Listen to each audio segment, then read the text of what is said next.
وما قدر الله حق قدره إذ قالوا ما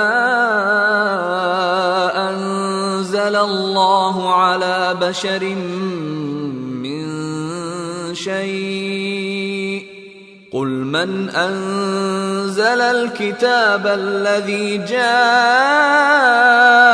به موسى نورا وهدى للناس تجعلونه قراطيس تبدونها وتخفون كثيرا وعلمتم ما لم تعلموا أنتم ولا آباؤكم قل الله ثم ذرهم في خوضهم يلعبون۔ اور ان کافر لوگوں نے جب یہ کہا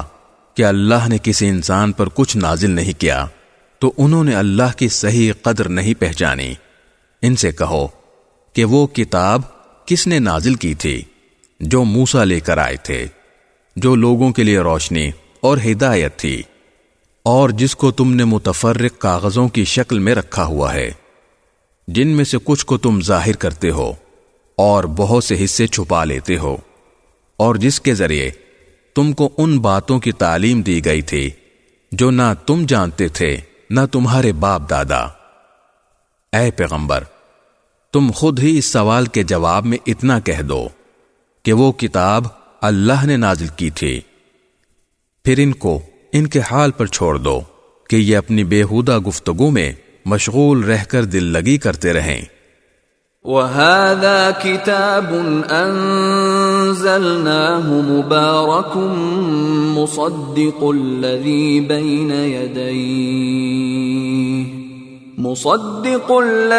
بَيْنَ يَدَيْهِ وَلِتُنذِرَ أُمَّ الْقُرَى وَمَنْ حَوْلَهَا وَالَّذِينَ يُؤْمِنُونَ بِالْآخِرَةِ يُؤْمِنُونَ بِهِ وَهُمْ عَلَى صَلَاتِهِمْ يُحَافِظُونَ۔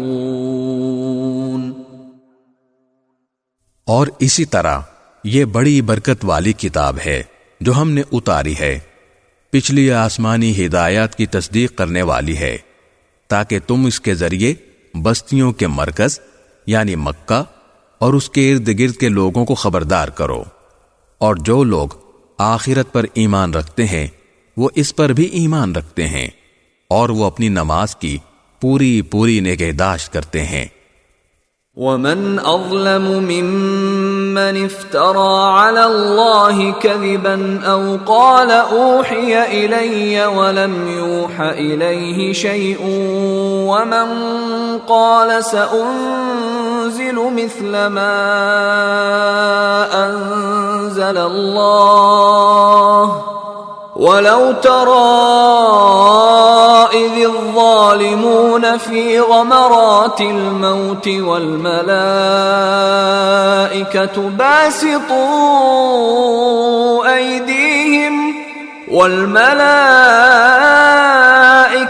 باسطوا أيديهم أخرجوا أنفسكم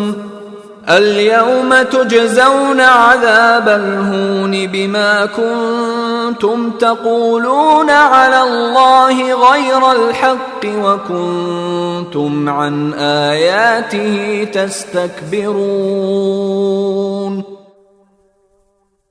اور اس شخص سے بڑا ظالم کون ہوگا جو اللہ پر جھوٹ باندھے یا یہ کہے کہ مجھ پر وحی نازل کی گئی ہے حالانکہ اس پر کوئی وحی نازل نہ کی گئی ہو، اور اسی طرح وہ جو یہ کہے کہ میں بھی ویسا ہی کلام نازل کر دوں گا جیسا اللہ نے نازل کیا ہے۔ اور اگر تم وہ وقت دیکھو تو بڑا ہولناک منظر نظر آئے جب ظالم لوگ موت کی سختیوں میں گرفتار ہوں گے اور فرشتے اپنے ہاتھ پھیلائے ہوئے کہہ رہے ہوں گے کہ اپنی جانیں نکالو، آج تمہیں ذلت کا عذاب دیا جائے گا، اس لیے کہ تم جھوٹی باتیں اللہ کے ذمے لگاتے تھے، اور اس لیے کہ تم اس کی نشانیوں کے خلاف تکبر کا رویہ اختیار کرتے تھے۔ وَلَقَدْ جِئْتُمُونَا فُرَادَى كَمَا خَلَقْنَاكُمْ أَوَّلَ مَرَّةٍ وَتَرَكْتُمْ مَا خَوَّلْنَاكُمْ وَرَاءَ ظُهُورِكُمْ وَمَا نَرَى مَعَكُمْ شُفَعَاءَكُمُ الَّذِينَ زَعَمْتُمْ أَنَّهُمْ فِيكُمْ شُرَكَاءُ لَقَدْ تَقَطَّعَ بَيْنَكُمْ وَضَلَّ عَنكُمْ مَا كُنتُمْ تَزْعُمُونَ۔ پھر قیامت کے دن اللہ تعالیٰ ان سے کہے گا کہ تم ہمارے پاس اسی طرح تنے تنہا آ گئے ہو جیسے ہم نے تمہیں پہلی بار پیدا کیا تھا، اور جو کچھ ہم نے تمہیں بخشا تھا وہ سب اپنے پیچھے چھوڑ آئے ہو، اور ہمیں تو تمہارے وہ سفارشی کہیں نظر نہیں آ رہے جن کے بارے میں تمہارا دعویٰ تھا کہ وہ تمہارے معاملات طے کرنے میں ہمارے ساتھ شریک ہیں۔ حقیقت یہ ہے کہ ان کے ساتھ تمہارے سارے تعلقات ٹوٹ چکے ہیں، اور جن دیوتاؤں کے بارے میں تمہیں بڑا زوم تھا وہ سب تم سے گم ہو کر رہ گئے ہیں۔